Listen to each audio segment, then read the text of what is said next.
তিনি যখন আবিষ্কার করলেন যে তার ওয়াইফ তাকে ছাড়াও অন্য কোনো মেল পার্সনের সাথে ডেট করছে অথবা গল্প করছে, ইমোশন শেয়ার করছে, তিনি প্রচণ্ড শকড হলেন। যে মানুষটা আপনার সাথে 10 বছর খুব ভালো একটা মধুর সম্পর্কে ছিল, সেই মানুষটাও কোনো একটা সময় নিজের অজান্তে বা জেনে বুঝে আপনাকে চিট করতে পারে।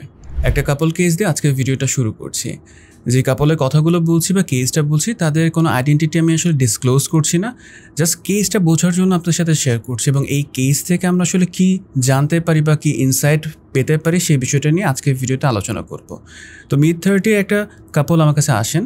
তাদের ইস্যুটা খুবই আপাতত দৃষ্টিতে সিম্পল, বাট ইস্যুটা এমন, ওয়াইফ তার কালিগদের সাথে বিভিন্ন সময় ঘুরতে যাচ্ছেন এবং হাজব্যান্ড এটা পছন্দ হচ্ছে না, হাজব্যান্ড এটা কোনোভাবে অ্যাকসেপ্ট করতে পারছেন না, কিন্তু কখনো তারা বলছেন না যে তুমি এটা করো না বা তুমি এটা না করলে ভালো হয়।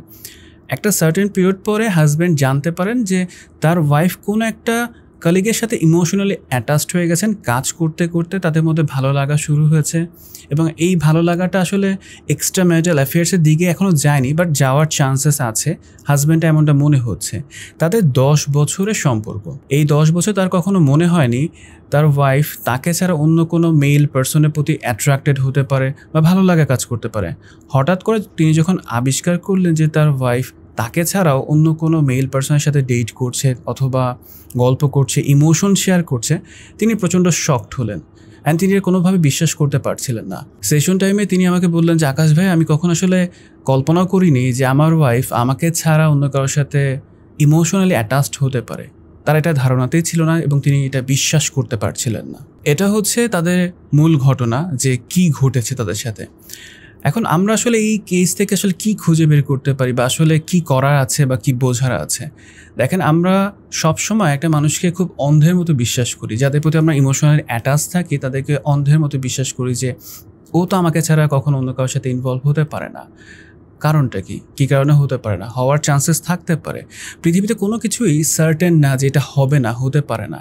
যে মানুষটা আপনার সাথে 10 বছর খুব ভালো একটা মধুর সম্পর্কে ছিল, সেই মানুষটাও কোনো একটা সময় নিজের অজান্তে বা জেনে বুঝে আপনাকে চিট করতে পারে।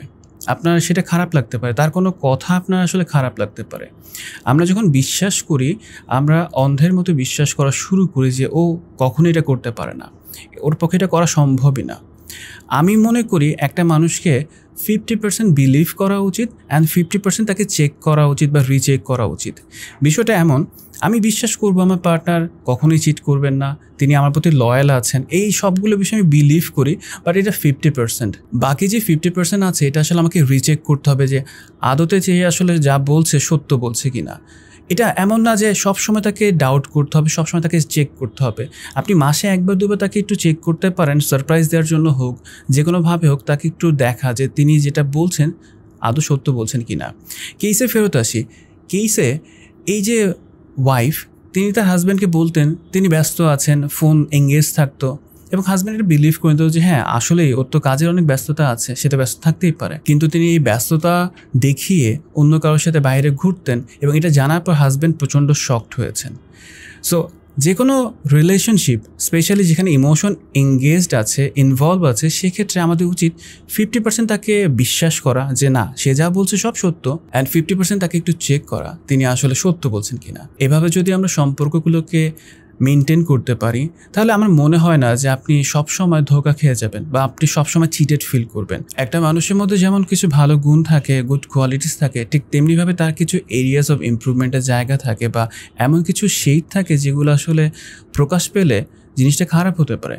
তাই আপনি সম্পর্কের যত্ন নেওয়ার জন্য অবশ্যই মানুষটাকে বিলিভ করবেন, ট্রাস্ট করবেন, অ্যাট দ্য সেম টাইম তাকে একটু চেক করবেন তিনি যা বলছেন কতটুকু সত্য বলছেন। অবিশ্বাস করতে বলছি না, বাট চেক করতে বলছি।